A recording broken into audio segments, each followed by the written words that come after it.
De la subsecretaría lo que trajimos es, son tres casos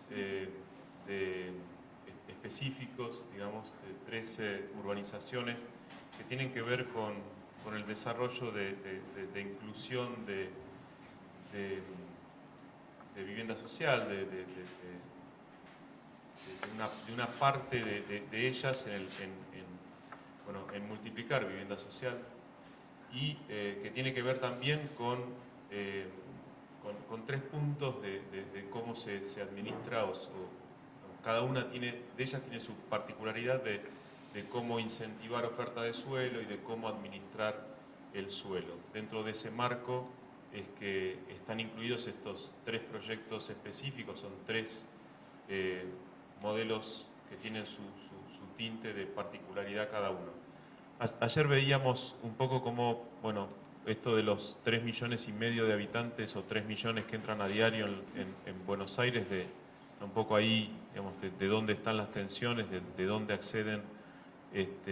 los porcentuales del Gran Buenos Aires que ingresan a diario a la capital. Pero si uno hace un estudio digamos, de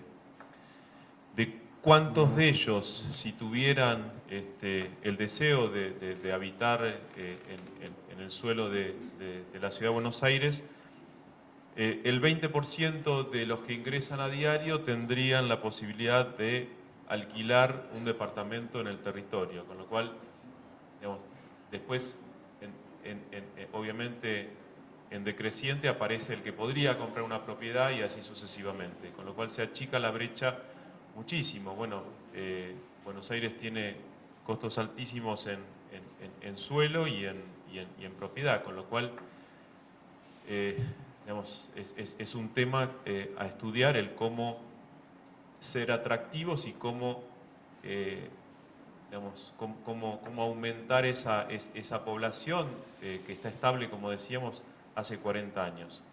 Y acá está un poco el esquema de ayer, donde los picos son los asentamientos, que son los que crecieron un 53%, el resto de la ciudad creció un 2,2% en las últimas décadas. Lo que sí existe es una desconexión entre la oferta y la demanda de vivienda. Obviamente las columnas esas son la población estable, cómo crece la curva del desarrollo en metros cuadrados, pero no se incrementa la población de la ciudad. Decíamos ayer que en la última década se creció 20 millones de metros cuadrados, y esos 20 millones de metros cuadrados no trajeron población a la ciudad. Eso es mucho más complejo de que si uno dividiera por 70 metros cuadrados, uno dice, bueno, tantos departamentos, o sea, es mucho más complejo porque fue básicamente inversión de capital, de soja, de plazos fijos, digamos, fue el desarrollo de vivienda por pozo, era una forma de capitalización y de ahorro de sectores que por ahí ya tenían su vivienda. De todos modos también están ahí oficinas y otros metros cuadrados. Y también hay un fenómeno social, o sea, la demanda de metros cuadrados por persona en la Ciudad de Buenos Aires se ha incrementado, producto de que las familias, digamos, los núcleos familiares han cambiado sustancialmente. Hay un 23%, creo, de unidades unifamiliares, unipersonales en la Ciudad de Buenos Aires. Entonces, vemos esa desconexión entre la oferta y la demanda de viviendas. Bueno, el problema de los desarrollos de esas unidades, complejos habitacionales que decíamos, que no tienen escala de consorcio, que no están subdivididos. Ese es un problema importante también, sobre todo en el área sur, donde se desarrollaron esos complejos de vivienda en la década del 70. Y la curva es un poco lo que plantearon ayer. Digamos, Buenos Aires tenía 290.000, creo, 213.000 habitantes en asentamientos ilegales, marginales, perdón, informales, en 1976. Y ahí esa curva descendente es lo que hace, alguien planteó ayer, Cacciatore lo subió a un tren y lo llevó a la provincia. Fíjense cómo desciende considerablemente por ese gesto de la dictadura militar, y cómo la curva a partir de ese momento que toca el piso es absolutamente ascendente y llega a la necesidad habitacional de hoy, de esas 170.000 viviendas que se dice se necesitan para que la gente tenga acceso a vivienda digna. Por otro lado, los 20 millones de metros cuadrados que se construyeron están casi todos ubicados en el eje norte, como decíamos ayer, de 4 a 8 de esas comunas de la zona norte de Buenos Aires. Un poco esos mapas lo que marcan es el valor del suelo, y el porcentaje de viviendas vacías también coincide con esas zonas de Buenos Aires. Según un censo del Instituto de la Vivienda, del IBC, son más o menos 180.000, 188.000 viviendas las que están desocupadas o vacías en el territorio, con lo cual si uno hace la cuenta de la demanda existente y las viviendas vacías, bueno, estamos empatados en cuanto a esa necesidad. Entonces, bueno, esto ya lo dijimos. Entonces, los tres ejemplos que se van a dar ahora o en los que se está trabajando es, bueno, decimos una zona de expansión, la necesidad de que la ciudad pueda generar ese suelo. Las zonas de consolidación, va a haber una que es una zona central donde hay un asentamiento y está la posibilidad de un terreno que es de ferrocarril, de una playa ferroviaria en desuso. Y la zona de desificación, decimos, Buenos Aires tenía una autopista central que venía en el barrio Donado Holmer, desde Avenida Balbini, cruzaba hasta Pompeya, que fue materializada, digamos, la expropiación se materializó en distintas gradientes, en un 100% en una parte, incompleta en otra, y bueno, hay viviendas o expropiaciones esporádicas hasta el Riachuelo, hasta Pompeya. Cada uno de estos proyectos lo que tiende es a trabajar sobre la mixtura social y en el tejido esa mixtura socioespacial, que como decíamos ayer es una tendencia mundial y que tenemos que ponernos en consonancia con eso, porque además coincidimos en que es absolutamente necesario. O sea, yo siempre digo que la escuela pública, por ejemplo, cuando nos formamos nosotros en nuestra época, uno iba a esa escuela pública donde la ascendencia social se daba porque estaba el hijo del portero o el hijo del industrial o del comerciante, y entonces el ascenso se daba de esa manera por compartir un mismo espacio educativo. O también decimos, ahora por ejemplo la vivienda del portero, decimos fue el principio de la mixtura social, ¿no? Incluido el portero dentro de un edificio. Bueno, ahora se da un fenómeno en Buenos Aires que si por código el portero no es necesario, bueno, le juntan el dinero todos los copropietarios, lo indemnizan y venden el departamento del portero. Digo, se apunta a la mixtura social. En ese sentido, bueno, decíamos, uno de los ejes es la consolidación urbana, la densificación de la población. O sea, consideramos que Buenos Aires puede ser atractiva y vivir más gente, y la forma de la expansión residencial para empezar a cubrir esas necesidades. Este es el barrio Donado Holmer, que decíamos es el tramo central de esa autopista. Una parte está construida en parque porque fue expropiación total. Esta tenía una expropiación donde había unas 300 personas que ocupaban predios a lo largo de estas 12, 13 cuadras, y lo que se hizo fue una propuesta urbana integral basada básicamente en un código morfológico. Lo que se hacía era, es un tejido de 15-50 más un retiro, con zócalo comercial corrido, con un retiro una donación de 10 a 15 metros de un corredor lineal a lo largo de esas 13 cuadras, con equipamiento social. Hay escuelas, hay un CGP, que es de donde gobiernan las comunas en Buenos Aires. Y digamos, lo que llevaba la ley, independientemente de esa urbanización, es una lógica de esas 300 familias que ocupaban el territorio tenían el derecho de acceder a un pago de PNR, que era a valor actual son alrededor de 1.400.000 pesos, y acceder a comprar una vivienda en otro lado a cambio de un boleto de compra y venta, pero a su vez el que decidía tener una vivienda, había en la urbanización unos cinco lotes donde se desarrollaron 5 edificios de vivienda para relocalizar a la gente. Ya se construyeron 3, se licitó la semana pasada el cuarto, y el quinto, bueno, va a ser en una etapa posterior, pero que ya no es necesario para ubicar gente, o sea, con el cuarto edificio se completaría.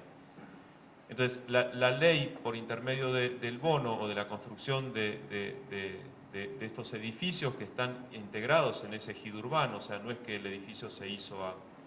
como explicaba en un caso recién, de que los terrenos se dieron o se compensaron en las afueras de la ciudad.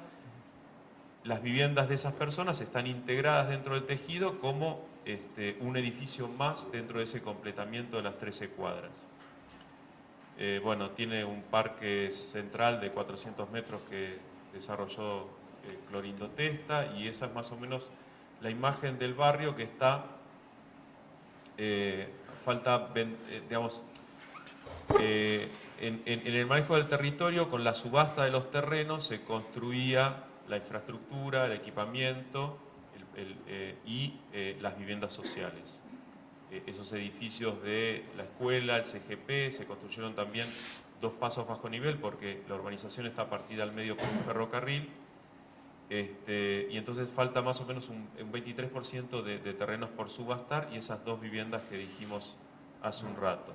Pero bueno, la mixtura social viene por intermedio de este manejo de gestión de territorio para... Lo que pasaba también en ese lugar es que, obviamente, con un asentamiento enfrente del barrio de Belgrano o de Villa Crespo, de Villa Urquiza, digamos, los barrios linderos lo que tenían era adelante esto de que hablamos de un minusvalor, o sea, durante muchísimo tiempo se encontraron con un asentamiento enfrente. Entonces, la decisión de hacer esta urbanización lo que llevó también es a levantar a los barrios laterales que estaban en una situación de minusvalía. Este es otro ejemplo que decía recién, las imágenes son referenciales, o sea, todo esto está teniendo un proceso participativo, va a tener una ley específica, pero atrás de la estación Chacarita, que es un lugar muy central dentro de la ciudad de Buenos Aires, hay un asentamiento que se llama Villa Fraga, porque la calle Fraga es la que está acá abajo del dibujo. Acá lo que se pretende hacer es otro tipo de ejercicio. O sea, si bien en el barrio Donado Holmberg, que decíamos hace un rato, se dio la mixtura a través de dar solución habitacional y mezclarlo dentro del ejido urbano, en este lugar lo que pretendemos es hacer otro tipo de ejercicio. A medida de, como decíamos ayer, en Holanda o mismo en Chile, y una ley en Uruguay, o se contaba la experiencia de Irlanda, esto de muchos países tienen la obligación de incluir un 20% de vivienda social dentro de cualquier emprendimiento. En este lugar donde Nación transfiere por la ley de asentamientos un predio en desuso de una playa ferroviaria, la idea de la reurbanización de esta villa se va a hacer un ejercicio donde se está trabajando una ley en realidad, y vamos en pos de eso, para que el Estado, que es dueño de esas tierras, entregue, o sea, una parte muy grande de las viviendas, unas 600 viviendas, las va a hacer el Instituto de la Vivienda, y unas 200 y pico se van a incluir en la mixtura social de un desarrollo privado. En ese sentido estamos trabajando una ley donde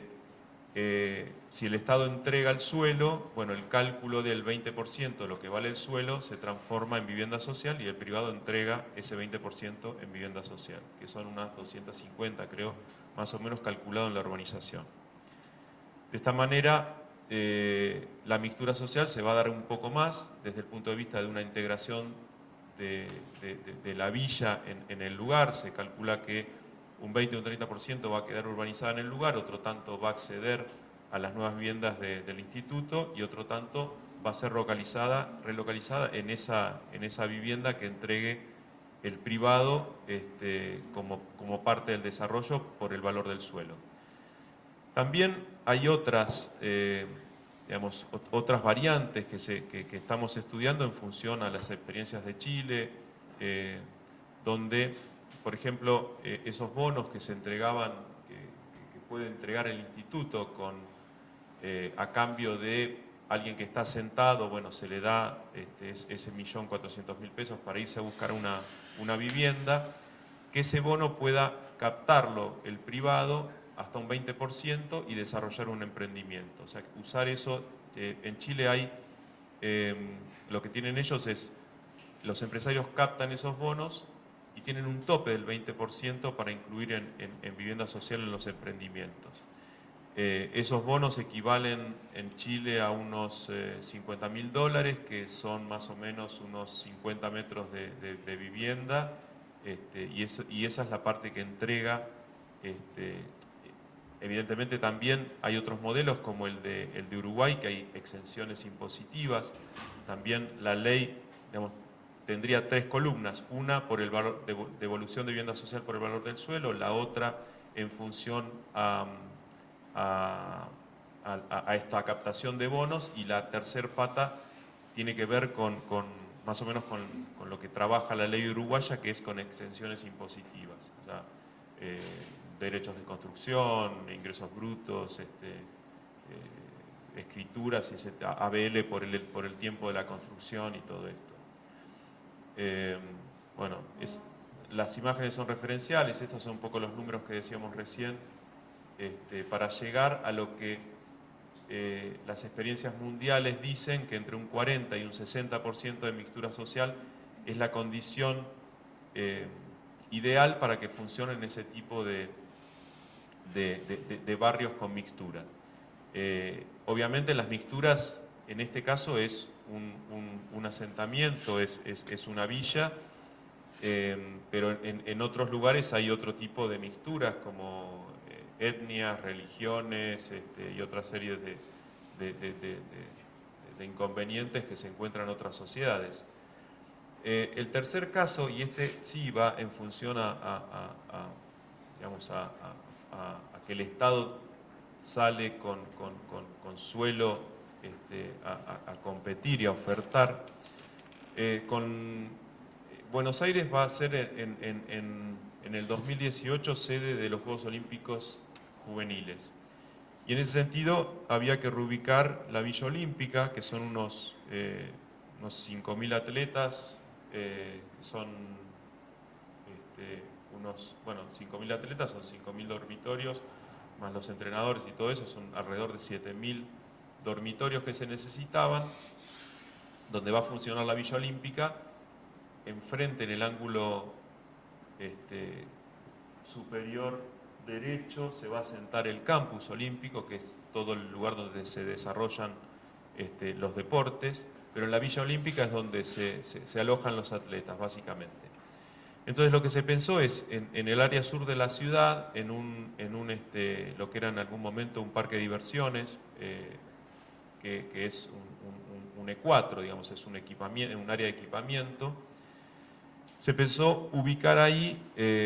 los dormitorios de los atletas. Son esas cinco manzanas que están pintadas de verde, en un lugar donde digamos, arriba se ven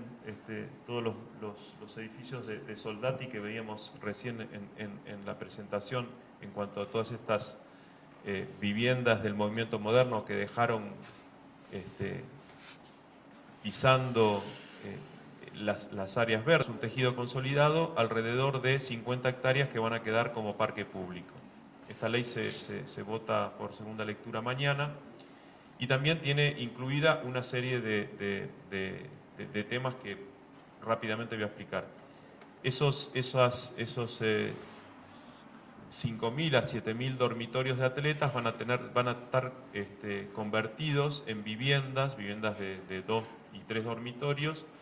y van a ser, posterior a los Juegos Olímpicos, entregados en un 50% a la gente de la Comuna 8, otro tanto, bueno, entregados con créditos blandos de primera vivienda.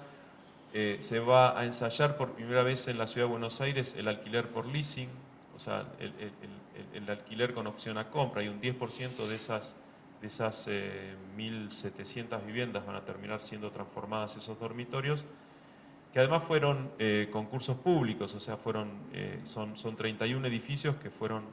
concursos públicos nacionales. Va a haber, como dijimos, un 10% de alquiler por leasing. Y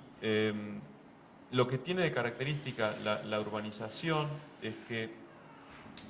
bueno, obviamente el suelo tiene que tener cierta densidad, por más que sea un lugar que esté absolutamente despoblado, uno lo ve en las imágenes y es el lugar donde mayor suelo vacante hay dentro de la capital, pero tampoco se puede sepultar suelo, con lo cual la densidad es importante. Los edificios tienen planta baja y 7 pisos, perdón, son 21 metros, y una particularidad de 2 pisos retirados, un piso retirado, perdón, y 2 pisos como posibilidad de crecimiento en esquina. Y para fomentar también este tema de mixturas, lo que queda dentro de los predios, ese predio, por ejemplo, que está pintado de amarillo, las urbanizaciones, los edificios estos, que hay un esquema ahí también en el render de arriba, están ocupando esa manzana parcialmente. Los terrenos intersticiales van a ser subastados para hacer más viviendas, pero ahí lo que van a venir es, bueno, mixtura de lo que se aspira es a que venga gente de clase media, que no solamente sea gente de la comuna, y empezar a hacer todo ese mix social que, como decíamos, es esencial para el desarrollo del área. El resto de los predios, bueno, todo va a ir en subasta, no es necesariamente subasta, o sea, todo esto hay una corporación, así como recién se decía que Puerto Madero se desarrolló con una corporación. Hay una corporación del sur que tiene que ver con la gestión de todo el sur de la Ciudad de Buenos Aires. Esto va a quedar a disposición de la Corporación del Sur. Ahora se va a llamar al concurso público para desarrollar ese parque central. Y con la lógica de la Corporación del Sur, que tiene ciertas ventajas sobre el manejo de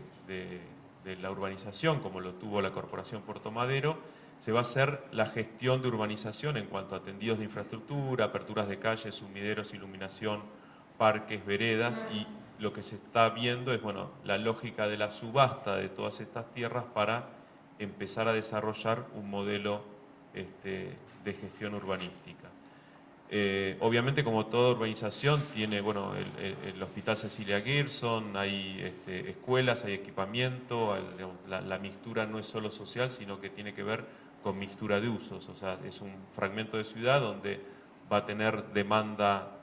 de educación, demanda de salud, otro tipo de demandas, que ese fragmento de urbanización va a venir a